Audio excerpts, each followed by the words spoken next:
बिस्मिल्लाहिर्रहमानिर्रहीम। अस्सलामु अलैकुम वरहमतुल्लाहि वबरकातुहू। इब्लीस का सबसे पसंदीदा काम। रसूल अकरम सल्लल्लाहु अलैहि वसल्लम ने फरमाया, इब्लीस का तख्त पानी पर है, वहाँ से वो अपने लश्कर रवाना करता है। उसके नज़दीक सबसे ज़्यादा पसंदीदा शैतान वो होता है जो सबसे ज़्यादा लोगों में फितना डालता है।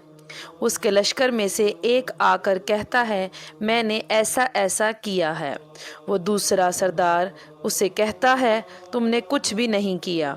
फिर उनमें से एक और आकर कहता है, मैंने एक मियाँ बीवी के दरमियान झगड़ा करा दिया है। वो उसको अपने करीब करके कहता है, हाँ, तुमने बहुत अच्छा काम किया है, और वो उसको गले लगा लेता है। मियाँ बीवी में इख्तिलाफ पैदा करना शैतान के नज़दीक सबसे बेहतर काम है, इसलिए कि उनके इख्तिलाफात से सिर्फ दो इंसान ही नहीं बल्कि दो ख़ानदानों के दरमियान इख्तिलाफात हो जाते हैं, जिनके नताइज बहुत ही बुरे निकलते हैं। लिहाजा मियाँ बीवी को ऐसे मौके पर आऊज़ु बिल्लाहि मिनश शैतानिर रजीम पढ़ना चाहिए। अल्लाह ताला हम सब को शैतानी फितनों से महफूज रखे और हमारा ख़ात्मा ईमान पर हो। आमीन।